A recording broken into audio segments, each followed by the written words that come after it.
Morning, afternoon, evening, wherever you are around the world. Apologies that I'm late today. Do you know what I needed? Sleep. That's what I needed. Too many shows, clearly. Got another couple coming up on this channel later. One at 1 p.m. with Chris Hudson. Please make sure you don't miss that one. Guna to Guna with him. And tonight, the big one, the one that you all look forward to the most popular show at the moment on 12th Man. This is London. It will be at 8 p.m. with myself, Guna Lee, Lawless, D, Don, and Deji. Please make sure that you do that. My throat is getting croakier by the day, so I've clearly been talking way too much. Big up to everyone that's here nice and early. Much appreciate you all, as always. Big up to the chat room, and apologies that I'm a little bit late. But you know what? It's quite nice to have a little bit of a lay-in. Do you know what? Get up around about 7 o'clock and plan all these shows in the morning. Do you know what? It's quite nice to do a later one sometimes. So here we go. Big up to all of you. We're going to be talking a little bit today about Mo Salah.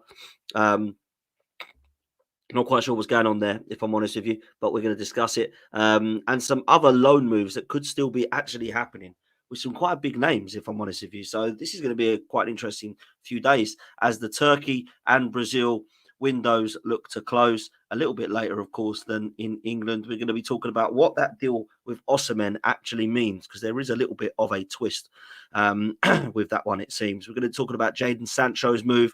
We're going to be talking about some of the players that are still looking for moves this window as well. And of course, we're going to be talking about Raheem Sterling, and we're going to go and carry that into the show at 1 p.m. So sit back, relax, make sure you do me a favor, hit like and hit subscribe. For those of you that haven't hit subscribe yet, please make sure you do, because we are on our way to 30k and we're very close to 25 already. Please make sure you do me a favor though, if you are subscribed, like the video, please. Those are the two buttons that you need.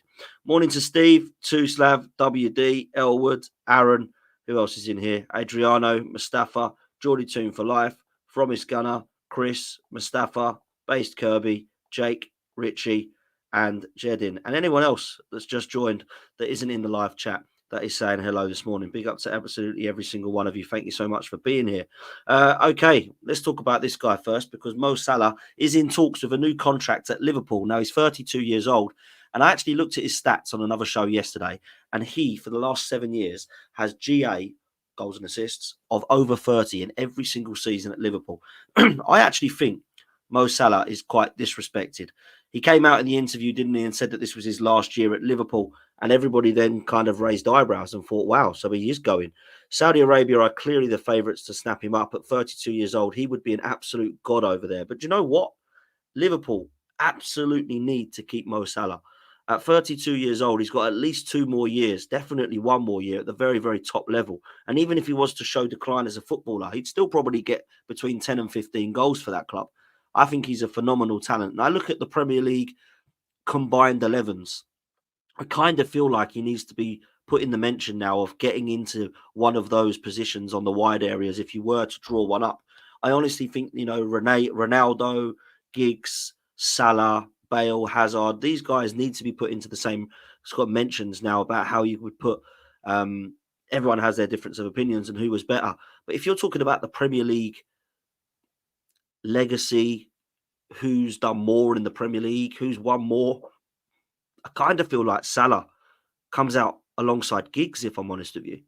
I think Cristiano Ronaldo is definitely one of the best the Premier League's ever seen. And I think that Bale, on his prime, was ridiculous. Hazard was probably better than a lot of them when he was at his very, very best. But I look at it now and I think, yeah, I don't think you can go and put a Premier League 11 and leave Salah out. I really don't think you can. He's won everything in the game. He's been consistent. He's got 30 goals and assists in all 7 of his seasons at Liverpool. Hazard did that once at Chelsea. I look at it and just think for consistency and for pure quality, incredible. I'll take him at Arsenal tomorrow. I've got to say, absolutely phenomenal. I can't believe that Liverpool have let this contract run down. I think it's a madness. I think when you look at what Salah has achieved at the club, I think he will go down now as being one of the best in the bracket of Gerrard and Dalglish. And I'll say that when you look at what Gerrard's achieved and the legacy that was left from Gerrard, I think Salah's legacy is better. He won the Champions League just like Gerrard, but he won, in my opinion, more at Liverpool than Gerrard could have ever imagined. Gerrard won domestic cups. Gerrard got the Champions League, but Salah's done all that plus Premier League and more cups and Champions League. So for me, I look at it now and I just think, do you know what? I honestly believe Salah will go down as a Premier League legend, a Liverpool legend, and I just feel like he is one of the most disrespected players. I don't know why people don't put him in that bracket for me. Let's talk about another player who could be leaving. Now, there are suggestions that it could be Manchester United's Casemiro, and they believe that he could actually be going before this window was to shut. Now, Galatasaray are in talks with Manchester United over a one-year loan move for the Brazil midfielder Casemiro. We saw what happened with Osimhen, but there were clubs in Brazil, clubs in Saudi, and clubs in Turkey looking at Casemiro. And it looks like Galatasaray, with their window still open, are really interested in Casemiro. Now, I don't think he'll go from Manchester United, if I'm honest. I think he'll see out this season. But there are severe interest in him. Now, he was terrible against Liverpool at the weekend. It doesn't mean that he's lost and finished, but it does mean that he's in a decline as a footballer, in my opinion. And I just feel with Kobbie Mainoo and Manuel Ugarte there, maybe he may see a new challenge as what's needed for Casemiro. So watch what happens here. Another player that could be leaving on a free transfer is, of course, Matt Hummels. Now, we've been speaking about him for quite a while, to be fair, and it looks now as if there could be potential for him to be moving to West Ham.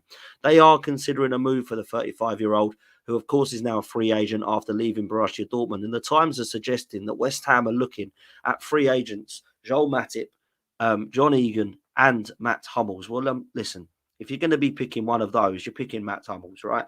I can't believe no one snapped him up. I understand he's 35, but surely he can do a job for someone at 35 in a squad, right? And that's what West Ham are believing he can do.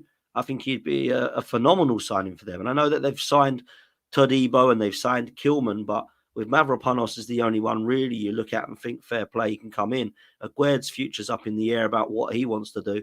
If they're looking at another one, then Matt Hummels, wow, fair play. This would be a very good sign for West Ham. I'm not sure if Aguerd went in the end. I know Zuma went. Did Aguerd go in the end from West Ham? There's been so much happening. I need to check that. But yeah, Matt Hummels to West Ham is the rumour. Ben Chilwell as well is another player who apparently is wanting out of Chelsea. Now, he's been told he could leave. That's for sure. And yeah, so he has gone to Real Sociedad, Aguerd, on loan. So, yeah, so he has left West Ham, which is why they want Matt Hummels. Ben Chilwell, however, is a player that Chelsea are open to sending away on loan. He's 27 and Turkey clubs are circling. The Telegraph are reporting, although they're yet to receive any offers, Chelsea, they would be open to sending him to that league on loan. And listen, Chelsea make it quite clear when they don't want you, don't they? They just say, see you later, go find another club. It really is crazy. But Ben Chilwell has not done well at Chelsea. They brought in Vega. They've obviously got Cucurella. He's not going to get game time. I'm surprised he didn't want a loan move to a lower division English club. I think even going back to Leicester or somewhere like that would have been fine for him to get game time. Now he's stuck at Chelsea and he's waiting for someone to offer for him in the leagues that, let's be real, might not want him and that hardly any are left open. So he's left in limbo, as well as a couple of others, to be fair, that probably will be. So let's see what happens. Some people are suggesting that Hummels is going to Roma. Not seen that. Maybe that's just broken after this news this morning of him going to West Ham. So maybe that is the case. Let's stick with Chelsea, though, and let's talk about Jadon Sancho because he has arrived and has been unveiled as a new Chelsea player. This could be a very good signing. All I will say is he needs game time, and Chelsea, I think, should now give him a run in the team. I think Sancho and Pedro Neto need to be playing as the wingers, and then Cole Palmer in the 10. And then obviously you pick either Nkunku or Jackson up front. That's what I think it should be. I honestly believe Jadon Sancho, with a run of games, can show what he's got. People are really excited by him at the unveiling. They say it's a good signing. And do you know what? It is a good signing. Let's be real. It's not a bad signing this at all. I think Pedro Neto and Sancho are two of the better signings of the window, to be fair, because Jadon Sancho has clearly got talent. And if you can unveil that talent, well, he is going to be incredible if you can unleash what he has got and what he can do. But the comments were from Jadon Sancho that it was his dream move. He's a Chelsea fan. His idols growing up were Frank Lampard and Didier Drogba. And then he made a bit of a boo-boo. And he said that the reason he went to Chelsea is because he was sold the project by Maresca. That's fine. A manager he knows a lot from his time at Manchester City. Well, Manchester City didn't sign Maresca until Jadon Sancho had left to go to Dortmund. So it was a bit of a boo-boo from him there. But, excuse me, it is going to be a good sign for Chelsea, I've no doubt. But if he doesn't make it in the Premier League, then it just proves that he should have gone abroad. Because some players, they just have that ability to go and make a name for himself elsewhere. And also it takes the starlight off of them. If you look at players like Tamori, Tammy Abraham, Jadon Sancho when he was at Dortmund, there was only really, I didn't even know who Angel Gomez was when Lee Carsley picked him because he was over at Lille. I don't watch any of those leagues knowing individuals like I do in the Premier League. So it's very hard to know who's from what nationality over in those leagues. So maybe that is why some players do better. But we'll see what he does at Chelsea. One player who has made a bit of a move is Jamal Lewis. Now, we all know Jamal Lewis came to Newcastle, and I actually thought he was going to be a really good player. I remember when he was at Norwich, Jamal Lewis at left back and Max Aarons over at right back. And there were two fullbacks that I really thought were going to make it at the top level. Now, they obviously ended up at Bournemouth, and Jamal Lewis has now ended up at Sao Paulo over in Brazil. So he has made that move, and he's made it historic. He's the first Republic of Ireland player to go over there, apparently. So that is a massive piece of news. Sticking with Newcastle, one player that is still looking for a move away, and that Newcastle may be open to offers if ones were to come in, is Kieran Trippier. I don't know what's happened here. There's clearly been a fallout. There's clearly been no need to see him in the future of the club anymore. I'm surprised he didn't go in the transfer window because I believed he was going to go to Saudi.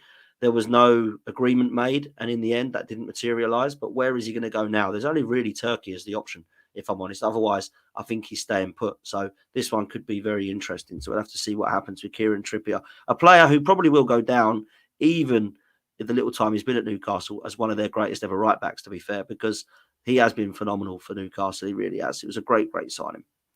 Let's talk about Osimhen, because this one's very interesting. We found out today through reports and sources that he organised his own Galatasaray loan move without the help of his agent after the deadline day fiasco with Chelsea.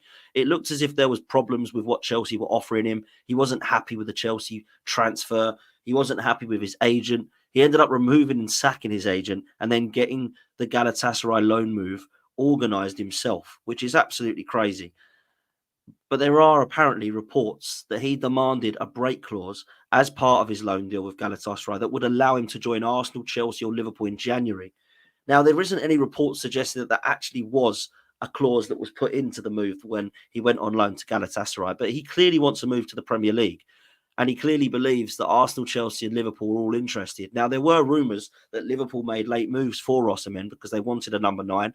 There's also been rumours that Arsenal were interested in Osimhen but weren't willing to pay the release clause.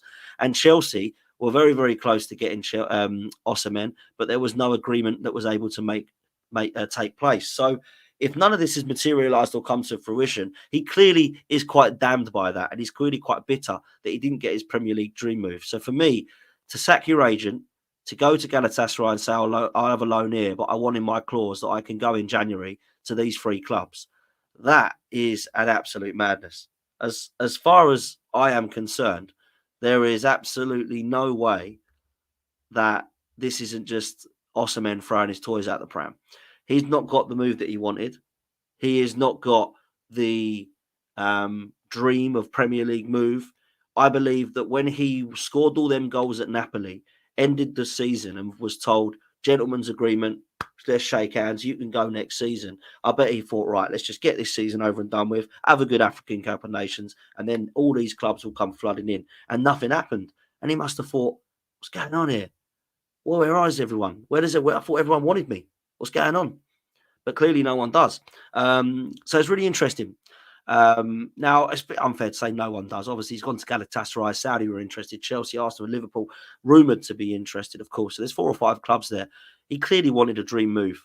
And I feel he thought one of those clubs was going to release the clause and activate it of around about 100 million euros. And it was going to get a dream summer move somewhere and be unveiled as this record-breaking signing this summer. And because that hasn't happened, he sacked his agent and he's gone, right, I'll go to Galatasaray, I'll get my loan move. And in this contract, it should say that I can move to the following clubs in January. Now, if that is the case, then Arsenal need to look at that because we still need a striker. And if we can get a move that's on the cheap for Osimhen, I think we should do it. I really do. So let's see what happens with him. But absolute mad moves. It really is. Let's move to Arsenal as we come to a close. This is your time to get your questions in, guys. Please make sure you do me a favour and put a Q at the start of them so that I do know it's a question. If it is a super chat, then it will, of course, go in as at the front of the queue.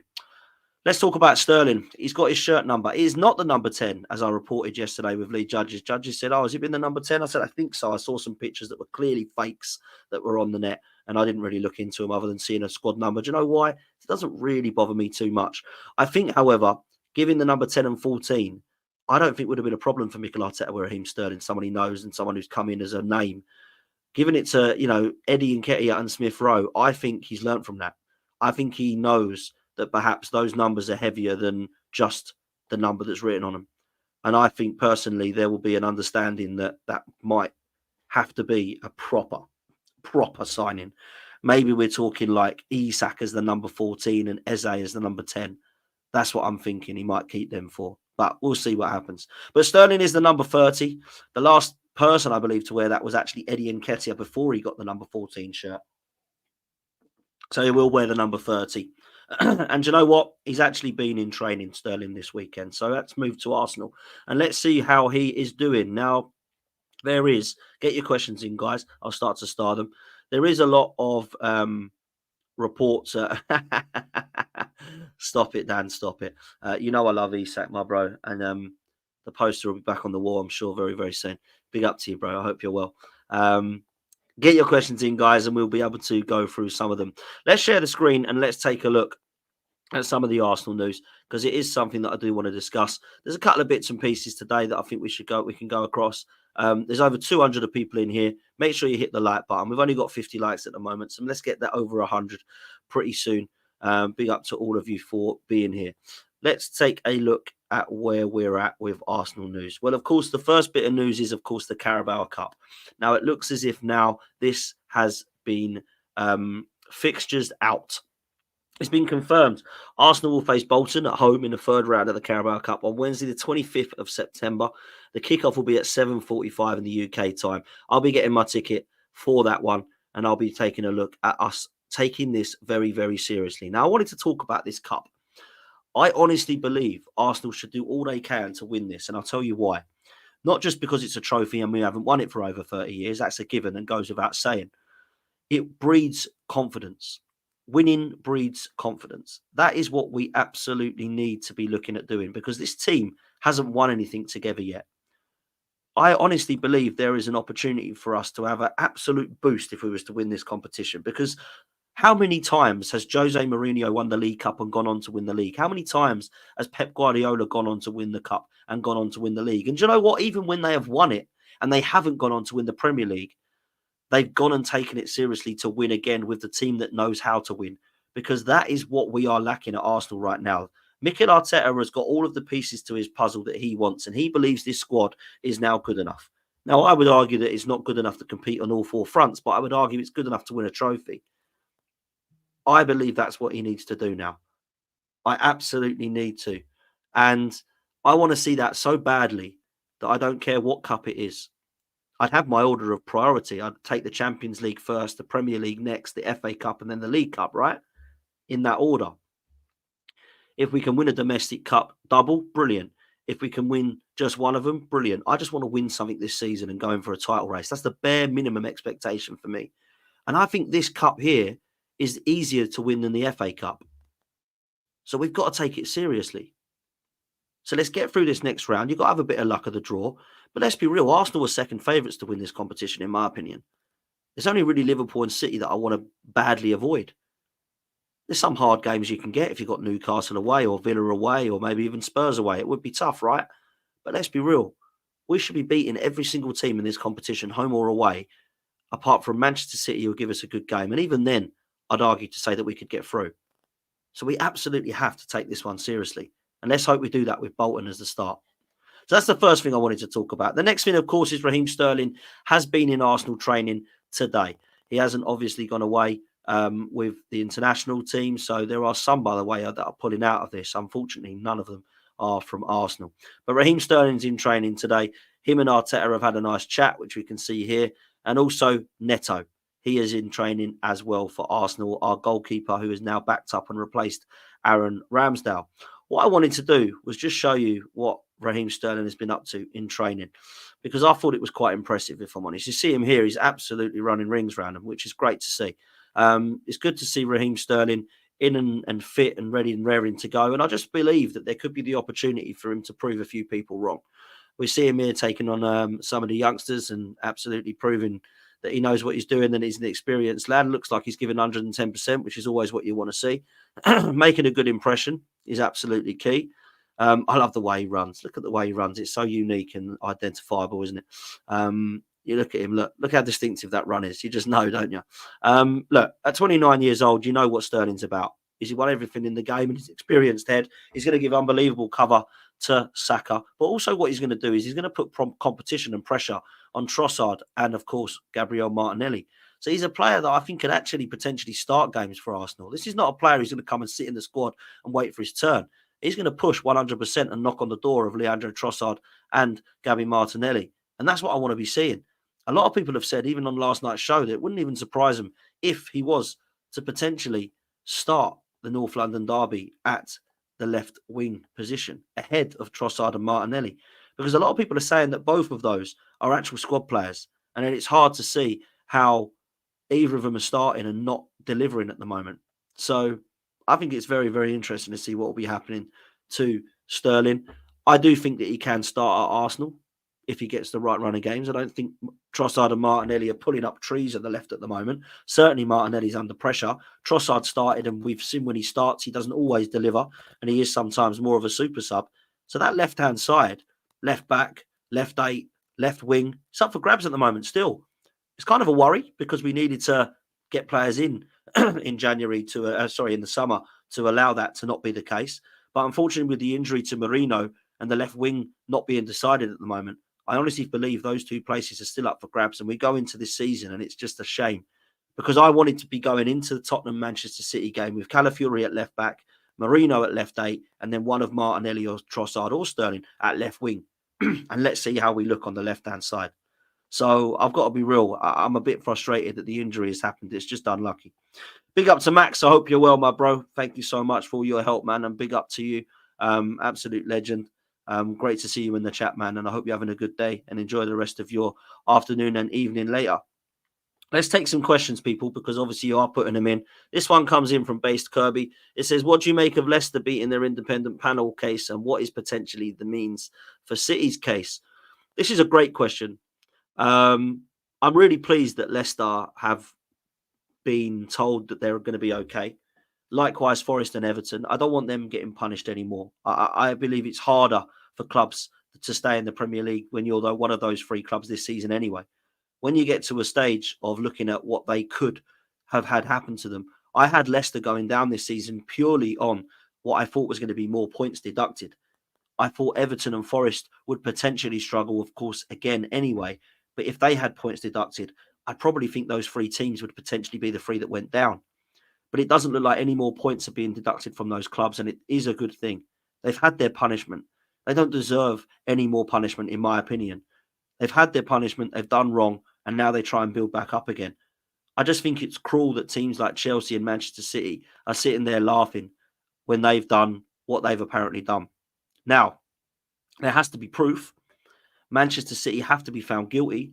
Chelsea have to be found guilty of wrongdoing before we can give them points deductions. We can't just say, I'm not really happy with the money they've spent and what they've won, so let's just get them deducted. That's not what happens. There has to be something they've done wrong. So, excuse me. So I look at it and I think, you know what? If it comes out that Manchester City are guilty of 115, I expect the book to be thrown at them. I expect them to go down leagues. I expect them to be given a huge points deduction, huge fines. I expect that to be happening. If it turns out that they're guilty, not guilty, I honestly think it's a shambles from the Premier League. I really do. I think it's an absolute shambles. So, yes, we have to be realistic about it. It's very, very similar to, honestly, like,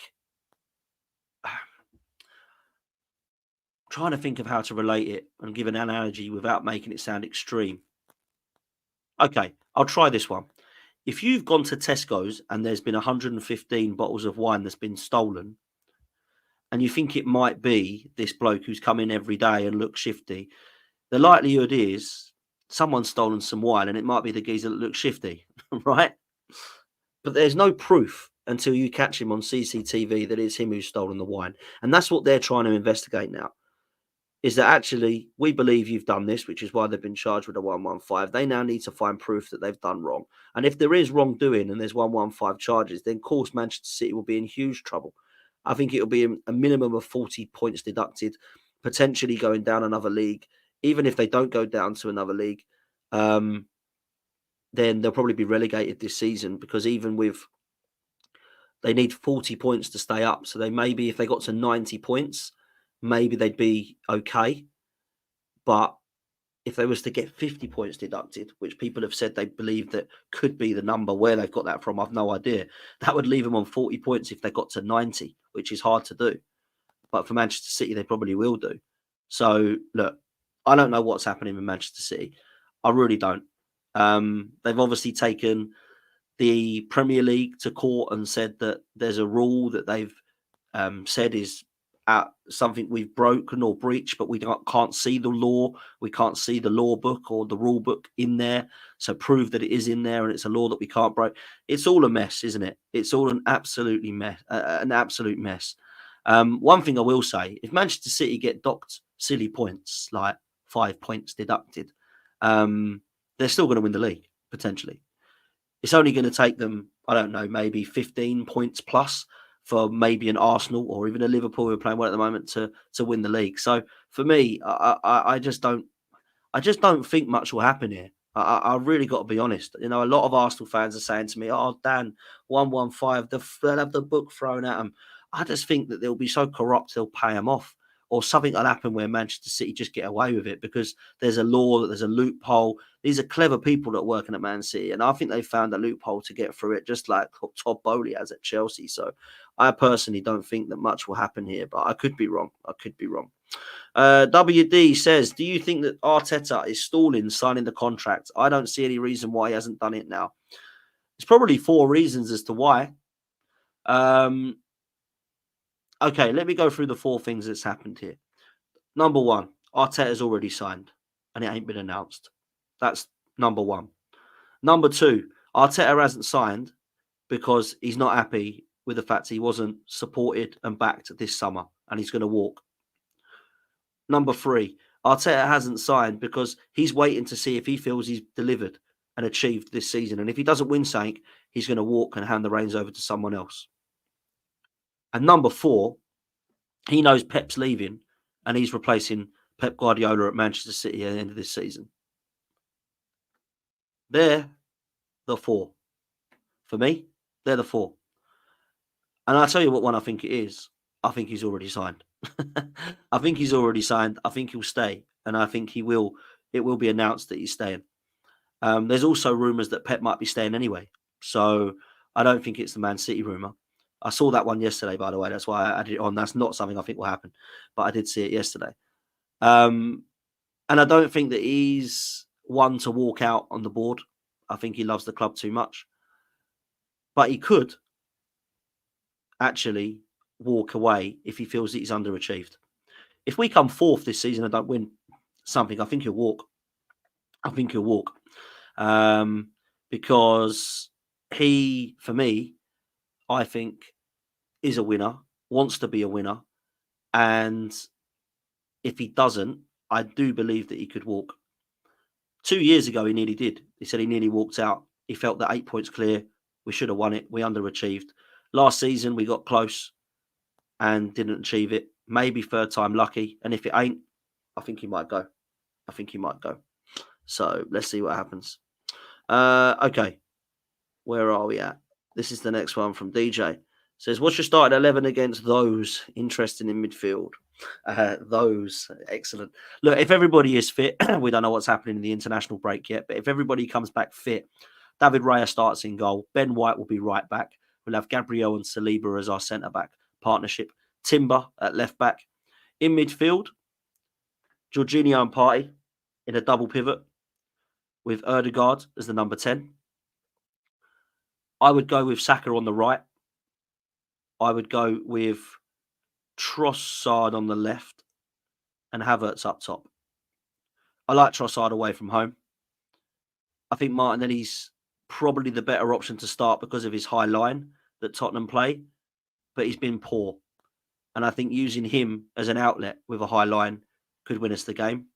Raheem Sterling is another option that we've got from the bench. But I'll tell you what the team is going to be. The team is going to be Raya, White, Saliba, Gabriel and Timber, as I said. Partey, Erdegaard, and the replacement for Rice will be Havertz. I know. I don't want it either, but it will be. And that will allow a front three of Saka, Martinelli and Trossard in the 9. Hopefully Jesus is back by then. Hopefully Sterling's on the bench. There's 2 good subs there. You can bring on Jorginho if you believe you need to see the game out. You can bring on Zinchenko. You can bring on Calafiori. I think that's what the team's going to be. I'm not a fan of Havertz in midfield at all, but I think that's what he wants. The only positive about that is the front three is exciting again. Because the last time we had that front three, Trossard was player of the month. It was 2 seasons ago now. Against Fulham at Craven Cottage, he got a hat-trick of assists in the first half. We were phenomenal. So I have to see what the front three is saying. But Havertz in midfield, it just ain't for me. It just ain't for me. But good question, DJ. This one comes in from Jake. Says, Dan, do you think people was too quick to dismiss Liverpool? People were talking about them finishing 6th. I think they can do damage to teams this season. I had Liverpool finishing 3rd, bro. I don't understand why people thought they were going to come out of the top 4. They've got too good a squad. Salah scores goals. Trent's phenomenal. Alisson in goal. They've got a brilliant centre-half partnership when they're fit in Kenyatte and Van Dijk. They've still got Kwanzaa, who comes in there to do a good job. They've got Alexis McAllister, who's a baller. Szoboszlai in midfield can get it right on his day. You've obviously got Diaz, who looks to up to his form. They've got Jota, who's an absolute killer up top. I don't know why people thought Liverpool were coming 5th or 6th just because Klopp had left. Yes, Klopp had done that extra bit to get him over across for a title, that extra bit to get him across for the trophy, for the title push. Of course, I think Liverpool will be there or thereabouts again. I don't think Liverpool are any different to what they did under Klopp, under Arne Slot. I've heard good things about Arne Slot. That's why I didn't go mental when I was like, oh my God, who's this? Nah, this is another Ten Hag. They're going to finish 12th. Like, what? Come on, man. Just be real. Like, Liverpool got a good squad, man. They should be going for a title this season, Liverpool. All the fans that were going, well, it's top 4 for us. I was like, are you for real? No, it ain't going to be a top 4 race. They're going to be in a title race. They're not going to win the title, in my opinion, but they're going to go for it. WD says, do you think Arteta's stalled in his contract? As I don't see any reason why he hasn't done it already. I think we've answered that one. That must have been a duplicate or someone that I've won a question that I've pressed twice. From says, do you think Saka's increases his output this season? Numbers go up every single year. Okay, I would argue to say that Saka had a better season the season before the one just gone. But he got more numbers this season just gone. I thought he was phenomenal 2 years ago. I thought he was one of our best players. And although he definitely dropped off at the end being knackered, I think the only thing I can say this season is if it goes up again, it's because of the signing of Raheem Sterling that we have to just say fair play to.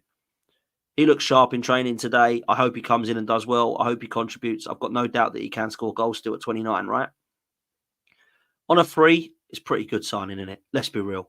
It is. It's not the one that I go wow to. It's not. It didn't deflate me. What deflated me was that we didn't buy a striker. I wasn't really bothered by the Sterling upgrade on Nelson. I thought that was good, but I wanted to see more. But Sterling for Saka is a really good move now. So we can allow at least Saka to have a break. So I think that he could get even more goals and assists. He's already got, what is it? Is it 1 goal, 3 assists already? Am I right in saying that? He got 2 goals, 1 goal, 2 assists against Wolves, an assist against Villa, and an assist against Brighton. It's crazy, isn't it, eh? It's crazy. So he's got 1 goal, 4 assists already. Absolutely crazy. So in the first 3 games, he's got 5 GA. 5 goals or assists in 3 games. This is what I'm saying. It's going to be the same. It's going to be, if not more.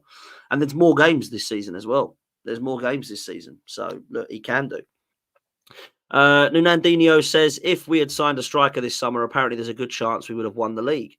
Can you tell me who that striker is and how they would compare to Haaland? This is a great question as well. Because I look at it now and I think Manchester City have got one area of their team where they have no backup, and it's Haaland. It's Haaland. They have decided to not replace or upgrade on Julian Alvarez, and that could be a mistake. I hope it is. I don't think it will be. I hope it is. I hope Haaland goes out for 6 months. That's what I hope. Horrible thing to say. I hope he's not a horrible injury because I never, ever want players to be injured to the fact where they can't walk and play football again. But for me, if he was to get a really bad injury, who are they going to play? Well, Pep Guardiola will put somebody in the false nine, whether it's Foden, whether it's Doku, whether it's bloody Grealish, KDB, whoever the hell it is, he'll put somebody there and he'll make it work because that is what he does best. This is the manager that invented the false nine. So when people say, oh, well, he can probably play in the false nine, I'll say, can the manager play a false nine? Well, this manager can because he invented it, right? So for me, that's what they'll do. Oscar Bob will come back from his leg fracture and he will probably play that role. But at the moment, if it does happen, they'll have to play one of the others there. Manchester City have replaced Mahrez now with Savinho. Manchester City have replaced Gundogan by buying Gundogan back. Manchester City this season have had no Foden, no Rodri, no Ake, no Stones and no Kyle Walker. When those 5 players come back, they'll be even stronger. They look electric already. It ain't good news. So it is hard. And Nuno is absolutely bang on. There ain't no Haaland out there. Who are we going to buy? Alexander Isak is the best option. Unless you're going to go and get an Harry Kane, you're not really going to go and compete with the amount of goals that Haaland scores in this league. Isak, I think, if fit, could get 20. Gyökeres, I believe, scoring goals in Coventry and also at Sporting Lisbon, could easily get a bare minimum of 15 goals to 20. Ivan Toney, I think in an Arsenal shirt, if he can get 20 for Brentford, he can definitely get 20 for Arsenal. Osimhen, he can get 25 for 30 for Napoli. Could he come over to the Premier League? Yeah, there's risks, but we've got to take them. We can't just say there's nobody better than Haaland, so we're going to wait for the new Haaland. And in that 10 years, we come second for 10 years because Haaland's winning the league for everyone. And then we get the new Haaland. Real talk. We can't just make excuses up to say we can't get a striker because there's no other Haaland. Haaland's a freak. Haaland's one in one. Have you seen Haaland? There is absolutely no way there is another Haaland out there. And I would go as far as to say that I think those things come around once every 50 years. It's crazy how ridiculous he is in terms of what he's doing. This guy is scary. I would have gone for Gyökeres. I'd have been happy with Toney or Osimhen, but we didn't go with anyone. And I think that's going to let us down, man. I really do. A striker gives us a good opportunity of putting some of those chances away at the weekend. That's the way I see it, bro. Last question of the day is from DJN1. What's the biggest issue of concern for you? Ødegaard cover or a number 9? A number 9, mate. Ødegaard cover, yeah, we needed one. I don't know why we didn't. If I'm honest with you, I think Ethan Nwaneri is a top talent and Havertz can probably play in that 10. I don't really like him in the 8, but he can certainly play as an attacking midfielder because he's done it for Leverkusen and Chelsea. But the number 9 is an issue because we've got Havertz and Jesus, who I think both have great opportunities to score goals, but both of them miss chances in front of goal. Not clinical enough. If they can get 15, brilliant. If they can get 10 to 15 together, both of them, brilliant. But we need a 25-goal season striker. Why? Because that's what they've got. They got Haaland's going to get 35 goals in the Premier League this season at least. How are we going to compete with that? I'm not sure we can. So let's see what happens. Listen, people, do me a favor. Hit the like button, please. How many likes we got? At the moment, there's 300 of you in here. We've not even hit 100 likes. Come on, people. 7 more people to hit 100. Let's get it up to 150. Let's make sure that if you're catching up and watching this, that we get it up to 250. And I will be back at 1 p.m. Please make sure you do me a favor. Set your reminders. Hit the notification bell because at 1 p.m. it's me and Chris Hudson. One of the legends, the absolute legends from a fan cam that went viral probably over 10 years ago now. And he's coming back on to talk all things Arsenal. So please make sure you do me a favour and be there at 1 p.m, people. And tonight at 8 p.m, make sure you join us for This Is London, where myself, D, Deji, Lawless, Don, and of course, Guna Lee will be talking all things Premier League. This is the last morning show of this week until and all of next week. The reason why? I'm going away. I am going on holiday tomorrow So I will do some content in the morning. That will be me. So please make sure that you stay tuned. There will be content throughout the whole time that I'm away. It will either be myself, pre-recorded. There'll be some records that I've dropped. There'll be a lot of content on this channel from now until I arrive, which will be next Friday. So please don't go anywhere. Hit the like button, hit subscribe, and make sure you also do me a favor. Make sure you hit the notification bell and see me at 1 o'clock. Take it easy, people. We're out of here.